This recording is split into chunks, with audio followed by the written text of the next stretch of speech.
Baik, karena sudah memasuki waktu jam 2 ya, kita memulai wawancara kali ini.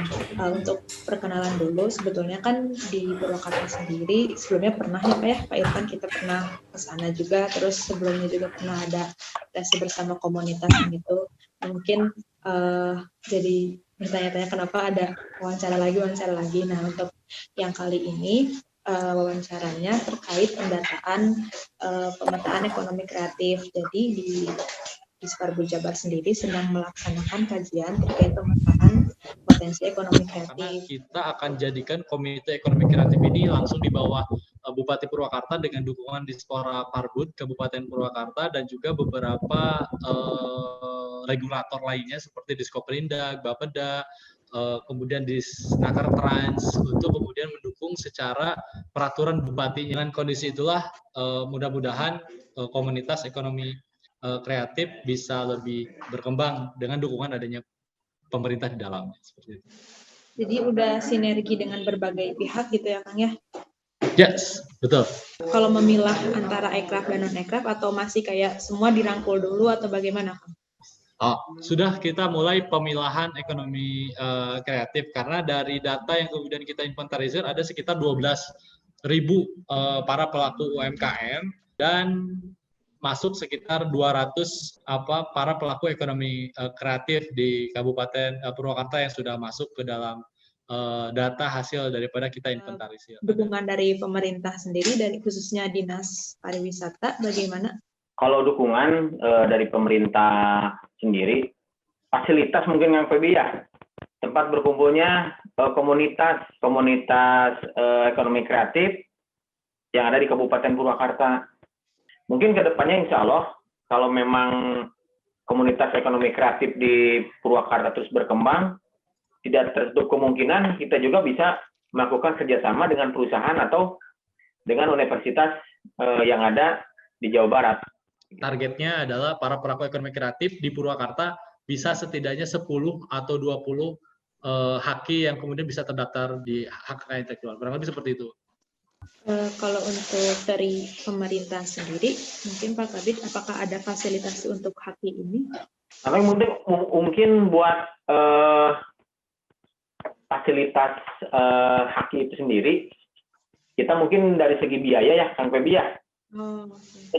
Siap kita usahakan dari segi biaya, karena itu kan mungkin harus dengan proses ada pembiayaan. Insya Allah di 2021 kita dianggarkan untuk pembuatan haki itu sendiri.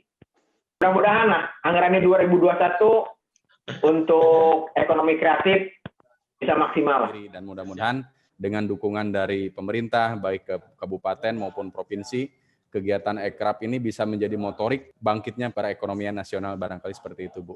Dan malah saya juga sering berkelakar dengan Kang Feb, kalau bisa untuk ekraf itu sendiri bukan hanya mencari yang sudah jadi, tapi kita juga nanti kalau bisa mendorong teman-teman yang belum mengerti agar menjadi salah satu bagian dari pelaku ekraf itu sendiri. Mudah-mudahan nanti ke depan juga kita punya jargon menciptakan para pelaku ekraf 1.000 orang lah dalam 1 tahun. Di lapangan sendiri, misalnya dari pelaku ekrafnya sendiri, apa yang mereka keluhkan gitu pas sama Kang Yudi ngobrol, misalnya kendala-kendala apa yang ada di lapangan gitu kan? Kendalanya pertama yang jelas pasti dari modal, kemudian yang kedua masih minimnya pemahaman tentang pentingnya regulasi, kemudian yang ketiga barangkali kendala di lapangan adalah proses marketingnya itu sendiri. Ya, segala sesuatu yang menghasilkan ekonomi atau uang itu menjadi bagian daripada UKM. Tapi tidak semua UKM itu menjadi bagian ekonomi kreatif. Karena ekonomi kreatif dibatasi terhadap 17 subsektor. Jadi ketika kemudian yang bersangkutan tergabung menjadi UKM juara, tergabung juga sebagai produk unggulan, dan juga terpilih sebagai ekonomi kreatif, mendapatkan bantuan dari pariwisata, mendapatkan bantuan dari Diskoperindak, itu menjadi keberhasilan komunitas tersebut atau keberhasilan UKM tersebut. Jadi ekraf itu adalah UKM juga, tapi tidak semua UKM masuk dalam kategori ekraf. Mungkin dicukupkan untuk sesi wawancaranya. Terima kasih atas waktunya. Pak Kabid juga telah meluangkan waktunya. Sama-sama. Ya, Kang Yudi juga terima kasih atas waktunya. Mungkin nanti kita bisa bertemu di sesi-sesi berikutnya atau mungkin bertemu langsung gitu ya Kang ya. Baik, mungkin hatur nuhun semuanya. Assalamualaikum warahmatullahi wabarakatuh.